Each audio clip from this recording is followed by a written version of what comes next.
Cash سے نہیں ہوتا. ایکسپینس کا تعلق ہوتا ہے سروسز رینڈرڈ, سروسز پرووائڈ کرنے سے. If you provided the services, it means you need to record the expense. اس کا مطلب receipt and payment account میں whatever payments on the payment side, whatever payments have been given, these are not your expenses. You are supposed to see the adjustments. اگر کوئی پری payment ہے تو آپ کو اس کے اندر جو ہے وہ مائنس کرنا پڑے گا. اگر کوئی اکروول ہے تو آپ کو پلس کرنا پڑے گا. یہ ہم ایڈجسٹمنٹ کے کانسیپٹ میں جانتے ہیں کہ what do we do related to receipts, related to prepayments and accrual. پھر ہم آگے چلتے ہیں. ریسیٹ اینڈ پیمنٹ اکاؤنٹ بنانے کے بعد ہم جب انکم اینڈ ایکسپینڈیچر اکاؤنٹ بنانے بیٹھتے ہیں تو ہمیں یہ پتہ ہونا چاہیے کہ انکم اینڈ ایکسپینڈیچر اکاؤنٹ بالکل اسی طرح بنتا ہے جس طرح انکم اسٹیٹمنٹ بنتی ہے. یعنی سارے انکم میں سے مائنس کرتے ہیں سارے ایکسپینسز, لیکن یہاں کاسٹ آف گڈ سولڈ کا فارمیٹ ہم نہیں لگاتے کیونکہ we are not making a trading account, we are not doing a trading business.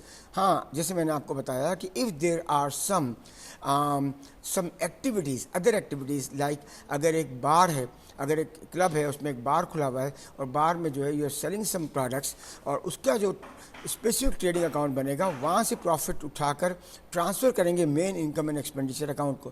یہ جو میرا لیکچر ہے, اس لیکچر کے ساتھ ساتھ I want you to please open your book and see the example. A comprehensive example has been given to you in the topic in the book, so you can just open that. اور steps کے اندر آپ stages پڑھتے جائیں گے. اس کتاب میں بہت اچھا اسٹیجز میں دیا ہوا ہے. Business accounting 1 Frank would, chapter number 36 ہے یہ جو ہم کر رہے ہیں, اور بعض کتابوں میں یہ 37 بھی ہے ایڈیشن کی وجہ سے. تو انکم اینڈ ایکسپینڈیچر اکاؤنٹ کیسے بنے گا؟ ساری انکم کو آپ جمع کریں گے, اس انکم کے اندر سبسکرپشن انکم مین ہوگی. اب سبسکرپشن کیا ہوتا ہے؟ اگر میں نیوز پیپر لیتا ہوں یا میں اس وقت لائبریری میں بیٹھا ہوں کیٹ کی, کیٹ از اے یونیورسٹی ان کراچی, تو ہم بی بی اے اور ایم بی اے کے اسٹوڈنٹس, اس کے علاوہ ہمارے بہت سے پروگرام ہیں which we teach, and we have الحمد للہ very good faculty here at کیٹ. اور ہماری جو لائبریرینز ہیں وہ بھی بہت سپورٹیو ہیں. میں یہ ویڈیو جو ہے ریکارڈ لائبریریز میں ہی بیٹھ کے کر رہا ہوں. تو باٹم لائن کیا ہوئی کہ ہمیں یہ سمجھنا چاہیے کہ انکم اینڈ ایکسپینڈیچر بناتے وقت سبسکرپشن از دا مین انکم. سبسکرپشن کے اندر ہمارے پاس کئی قسم کے ہیڈ آف اکاؤنٹس ہوتے ہیں. سبسکرپشن ریسیویبل, یعنی کہ وہ ممبرس جنہوں نے ہم سے سروسز لے لی لیکن پیمنٹ ہمیں ابھی تک نہیں کی, تو یہ کہلاتے ہیں سبسکرپشن ان. ہم نے پیسے لے لیے تو یہ سبسکرپشن ہمارے لیے یہ ریسیویبل ہے.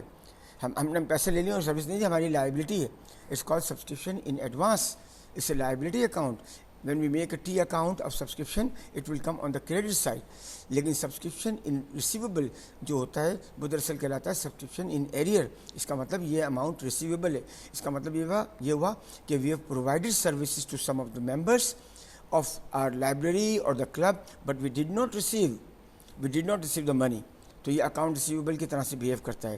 اس کا opening balance will come on the debit side in the T account, the closing balance will come on the credit side in the T account. Similarly the opening balance of subscription in advance will come on the credit side because it's a liability, and the closing balance will come on the debit side. اور اس کے علاوہ جو cash ہمارے پاس آیا ہے تو ہم انٹری کیا بنائیں گے؟ Cash debit subscription credit. But that subscription is not the income. ہم جب سبسکرپشن کا اکاؤنٹ بنا لیں گے, ہماری کریڈٹ سائڈ کو ٹوٹل کر لیں گے, اس میں سے ڈیبٹ سائڈ مائنس کر لیں گے, تو ہمارا ایک بیلنسنگ فگر آ جائے گا, and that balancing figure is subscription income which we need to transfer from here to main subscription account. So یہ انکم میں کئی قسم کی انکم ہوتی ہے. مثال کے طور پر اگر ہم کلب میں داخل ہو رہے ہیں اور کلب میں اگر وہ انٹری فیس ہے, دیٹس آلسو این انکم. اسی طرح لائف ممبرشپ ہوتی ہے. اب لائف ممبرشپ کے جو پیسے آتے ہیں کلب کے پاس وہ اکٹھے آ جاتے ہیں, لیکن وہ اکٹھے ہم سارا کے سارا جو ہے سروسز ٹرانسفر نہیں کرتے. تو اس کا مطلب یہ ہوا کہ اس کے ہم پورشن بنا لیتے ہیں.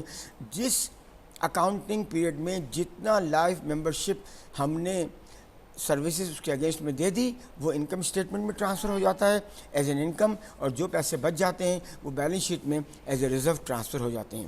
سو انکم اسٹیٹمنٹ اسی طرح سے بنتا ہے کہ you are suppose to take all the income and then you are suppose to minus all the expenses, and finally you get ادھر سرپلس اور ڈیفیسٹ. سرپلس کا مطلب ہوتا ہے کہ یہ ہمارا پروفٹ ہو گیا, اور ڈیفیسٹ کا مطلب ہوتا ہے کہ ہماری جو ایکسپینسز ہیں وہ اوور انکم ہے.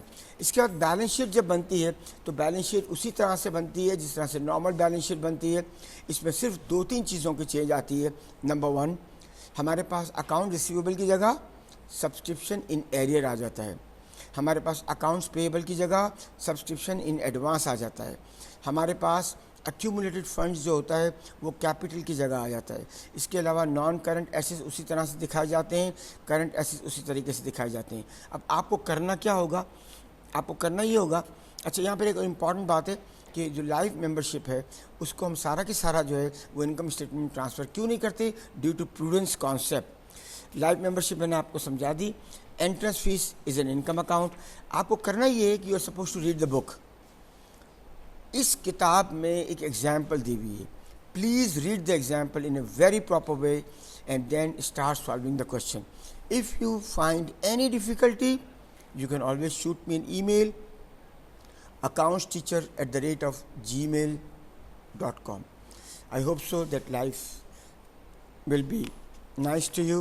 Thank you very much. Assalamu alaikum. Pakistan Zindabad.